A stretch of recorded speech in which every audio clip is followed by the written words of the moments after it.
नमस्ते प्यारे बच्चों। तो आइए आज हम इस वीडियो के माध्यम से कक्षा 8वीं की विज्ञान एड ग्रेड अभ्यास पुस्तिका के माध्यम से समझेंगे। तो इस एड ग्रेड अभ्यास पुस्तिका में जो प्रश्न दिए गए हैं और पिछली वीडियो के माध्यम से हमने इसके अध्याय 9 तक कंप्लीट कर लिया था। आज हम इसका अगला अध्याय 10 देखेंगे। 10 में दिया गया है ध्वनि।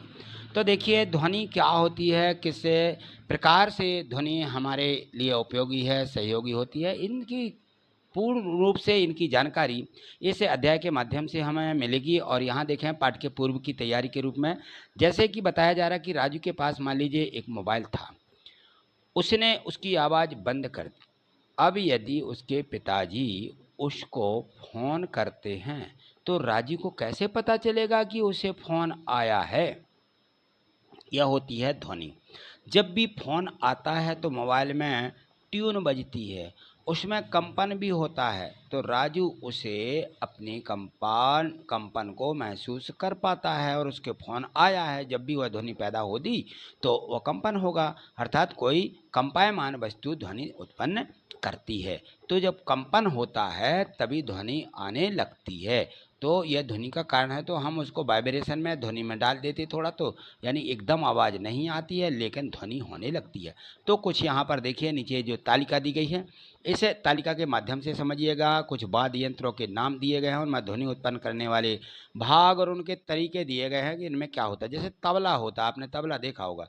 तबला पर जैसे ही कोई भी हाथ उस पर रख यानी रगड़ता है तो क्या होती है, तन झिल्ली उसमें होती है, जिससे कि उसमें तनत झिल्ली के कारण उसमें तरंगें आने लगती हैं, तो जिससे वह आवाज़ करता है। एक तारा तनत तार होते हैं, उसमें ढोलक भी होती है, तनत तार झिल्ली होती है, उसमें मजीरा रहते हैं, छोटी छोटी प्लेटें रहती है। घंटी आप देखी होगी, घंटी पर कंपन होता है। मृदंग देखे होगे, ढोलक के ही समान होता है ये।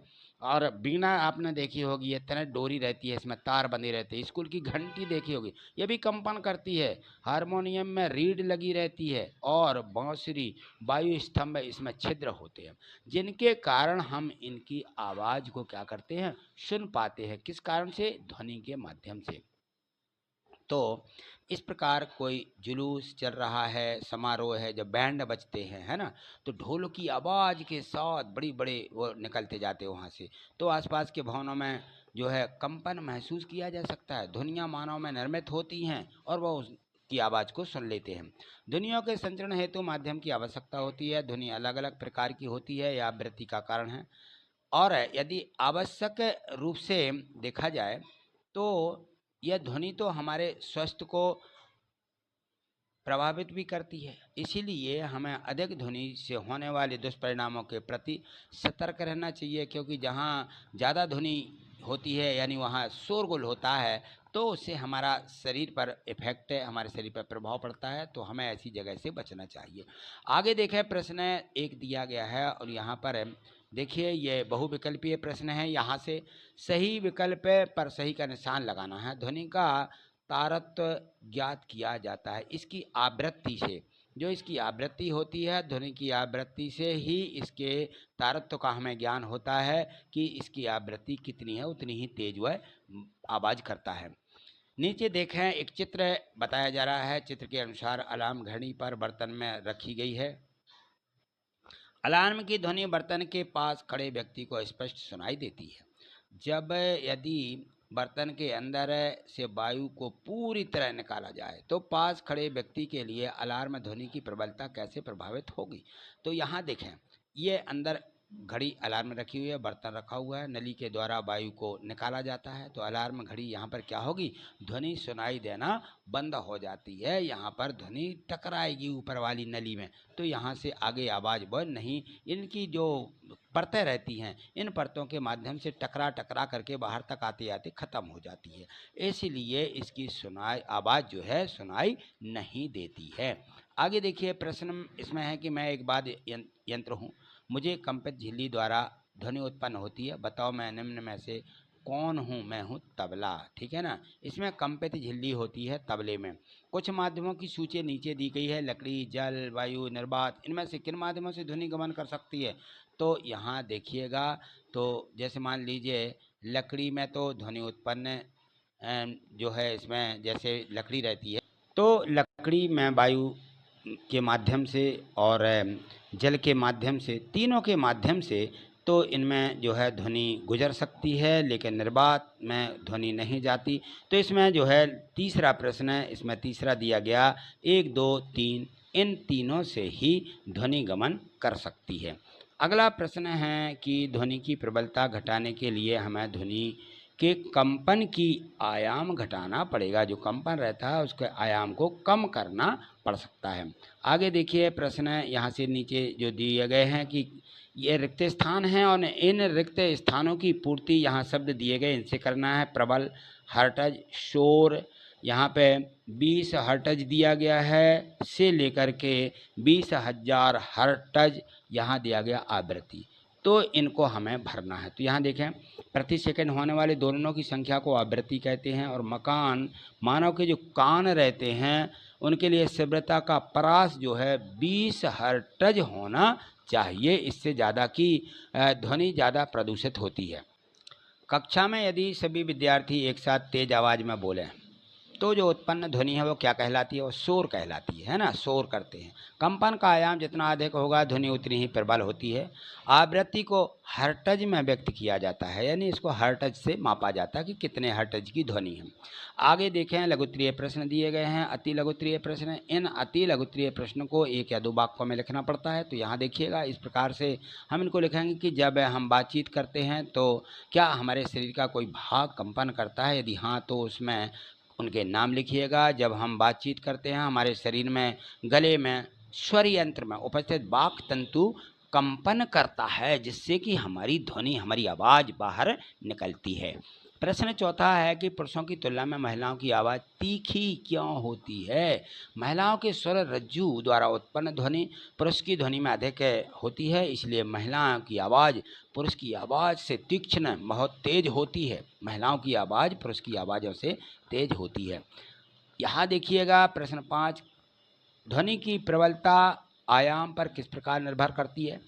यदि आयाम को दुगना कर दिया जाए तो प्रबलता कितनी बढ़ जाएगी? ध्वनि का आयाम बड़ा है तो ध्वनि को तेज कहा जाता है, और यदि ध्वनि का आयाम दोगुना हो जाए तो ध्वनि की प्रबलता चौगुनी हो जाती है। इस प्रकार से यह ध्वनि पर आयाम काम करने लगता है। मान लीजिए आप एक कार में बैठे हैं जिसके सभी शीशे पूरी तरह से बंद हैं, तब क्या आप कार के बाहर खड़े अपने साथी की आवाज़ सुनने में सक्षम होंगे? अपने उत्तर का वर्णन दीजिए यहाँ पर। तो देखिए आपने इसका प्रयोग भी किया होगा, प्रैक्टिस किया होगा, अभ्यास किया होगा कि यदि कांच बंद कर दिए जाते तो आवाज़ सुनाई नहीं देती है, अवरुद्ध होती है आवाज़। कार के बंद शीशे आवाज़ को काफ़ी हद तक अवरुद्ध कर देते हैं, जिससे बाहर की आवाज़ अंदर तक नहीं हो आ पाती है। हालांकि कुछ हद तक आवाज़ कार जो रहती है उसके ढांचे और शीशों के माध्यम से अंदर तक आ सकती है, लेकिन यह आवाज़ बहुत धीमे माध्यम से आती है। इतनी जल्दी आवाज़ स्पष्ट सुनाई नहीं देती यदि कांच बंद रहते हैं तो। ठीक, अगला प्रश्न देखिए यहाँ पर दिया गया है कि आवृत्ति किसे कहते हैं? इसकी इकाई क्या होती है? आवृत्ति, कोई आवृत घटना बार बार दोहराई जाए तो इस घटना को आवृत्ति कहते हैं। आवृत्ति की इकाई हर्ट्ज यानी साइकिल प्रति सेकंड होती है। यहाँ देखिए प्रश्न लघुत्तरीय प्रश्न दिए गए हैं और यहाँ पर देखें 2 बच्चे, यहाँ पे एक ये आवाज़ कर रहा है ढोल की और दूसरा बच्चा यहाँ पर देखिए सीटी की आवाज़ मुँह से कर रहा है। अब यहाँ देखें उपरोक्त दोनों में से 2 चित्र दिए गए हैं, चित्र ए, चित्र बी। तो चित्र ए तथा बी द्वारा दिए गए चित्रों में ए में कोई लड़का सीटी बजा रहा है और चित्र बी में कोई लड़का ढोल बजा रहा है। अब यहाँ इनके प्रश्नों के उत्तर यहाँ देखिए इस प्रकार से दिए जाएंगे कि दोनों कार्यों में से अधिक तारुत की ध्वनि किससे उत्पन्न होगी? चित्र ए द्वारा तारुत की ध्वनि अधिक होगी सीटी की आवृत्ति की अपेक्षा में, इसलिए यह अधिक तारुत की ध्वनि उत्पन्न करता है। दोनों ध्वनियों की तुलना शेर की दहाड़ तथा पक्षी की ध्वनि से की जाए तो शेर तथा पक्षी से किस ध्वनि का तारुत्य अधिक होगा? तो देखिए पक्षी जो है उच्च तारुत्य की ध्वनि उत्पन्न करता है, जबकि शेर दहाड़ का तारुत्य मंद होता है, अतः पक्षी की ध्वनि का तारुत्य अधिक होगा। ठीक, अगला प्रश्न यहाँ पे देखिएगा प्रश्न 9 दिया गया है कि शोर तथा संगीत में क्या अंतर है? क्या कभी कोई स्वर सुस्वर ध्वनि शोर बन सकती है। देखिए जो सुस्वर ध्वनि होती है वह शोर नहीं बनती। सुस्वर ध्वनि होती है ऐसी ध्वनि जो हमारे कानों को अच्छी लगे, उसे संगीत कहते हैं। कोई भी अवांछित ध्वनि जो हमारे कानों को पसंद नहीं है, ठीक है ना, जिससे चिड़चिड़ापन महसूस हो, वह शोर कहलाती है। कोई भी सुस्वर ध्वनि शोर नहीं बन सकती। अच्छी ध्वनि है उसको हम शोर नहीं कहते हैं, उसको हम क्या कहते हैं, अच्छी आवाज़ सुनाई पड़ने लगती है तो उसमें हमें मतलब हमें उसका सुकून महसूस होता है। हम जानते हैं कि ध्वनि उत्पन्न करने के लिए कंपन आवश्यक है। स्पष्ट करिए और प्रत्येक कंपित वस्तु द्वारा उत्पन्न ध्वनि को हम क्यों नहीं सुन सकते हैं। तो देखिए मानव जो है, आपने अभी देखा कि लगभग 20 कंपन प्रति सेकंड यानी 20 हर्ट्ज से कंपन आवृत्ति की ध्वनियाँ नहीं सुन सकता। अतः मनुष्य के कान के लिए शब्द की आवृत्ति का परास लगभग 20 हर्ट्ज से 20,000 हर्ट्ज तक होता है।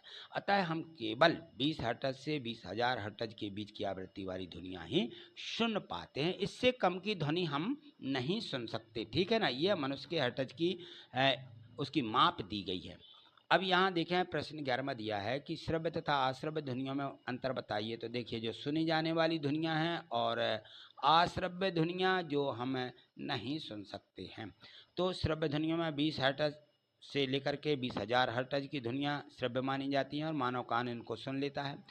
20 हर्ट्ज से कम और 20,000 हर्ट्ज से अधिक की ध्वनियाँ अश्रव्य होती हैं, मानव कान सुन नहीं पाता है। बहुत अधिक की ध्वनियाँ जो होती है इससे अधिक, तो मानव के कान उसमें पर्दे कहते फट जाते हैं ना। चलिए 12वां प्रश्न दिया है कि आप ने घर में पाए जाने वाले कुछ ऐसे स्रोतों की सूची बना जो ध्वनि प्रदूषण करते हैं। तो देखिए घरों में बहुत सी चीज़ें होती हैं जो ध्वनि को प्रदूषित करती हैं। हमारे घरों में इस्तेमाल किए जाने वाले ये हैं लाउड स्पीकर हैं, मशीनें, पटाखे, कूलर, वातानुकूल, रसोई घर के कुछ उपकरण यानी गिरते रहते हैं और टेलीफोनों की आवाज़ें, टीवी की आवाज़, ये हमारे घर में हमको क्या करते हैं, प्रदूषित करते हैं। हमारी ध्वनि को घर में ही यह प्रदूषण होता रहता है। अगला प्रश्न यहाँ पे देखें 13वां दिया, दीर्घोत्तरीय प्रश्न है और यहाँ समझिएगा इसको। इसमें दिया गया है ध्वनि प्रदूषण कि किसे कहते हैं, ध्वनि प्रदूषण क्या है, लगातार ध्वनि प्रदूषण क्षेत्र में रहने वाले स्वास्थ्य या पर क्या हानि होती है, क्या प्रभाव इन पर पड़ सकता है। तो लिखिए विश्व प्रसिद्ध संगठन के अनुसार 65 डेसिबल यानी डीबी से अधिक और शोर की जो ध्वनि होती है वह प्रदूषण कहलाती है। लगातार ध्वनि प्रदूषण होने से स्वास्थ्य और व्यवहार में सिरदर्द, चिड़चिड़ापन होने लगता है, हृदय में उच्च रक्तचाप होने लगता है, हमारा ब्लड प्रेशर बढ़ने लगता है। अधिक शोर शराबा होने से प्राणियों में भय और तनाव महसूस होने लगता है। इसमें यातायात के दौरान होने वाला शोर जो होता है यह मुख्य कारण है। जो आने जाने में होता है ना, वो मुख्य इसका कारक बनता है। प्रश्न 14वां में दिया है कि ध्वनि कैसे उत्पन्न होती है तथा यह कैसे हमारे कानों तक सुनाई जाती है। लिखिए तो देखिए ध्वनि जो होती है, ध्वनि तब उत्पन्न होती है जब कोई चीज़ कंपन करती है। ध्वनि तरंगें उच्च और निम्न दबाव वाले क्षेत्रों में से मिलकर के बनी होती हैं। कंपन जिन्हें क्रमशः संपीड़न, विरल कहा जाता है, कंपन जो हवा या किसी अन्य माध्यम से यात्रा करते हैं तथा ध्वनि को तब सुना जाता है जब हमारे कान तक पहुंचती है, ठीक है ना। तो यह ध्वनि जो है इस प्रकार से ध्वनि सुन सकते हैं हम। ध्वनि का गमन होता है, ध्वनि आती जाती है जिस प्रकार से, तो हम उसको सुनते हैं।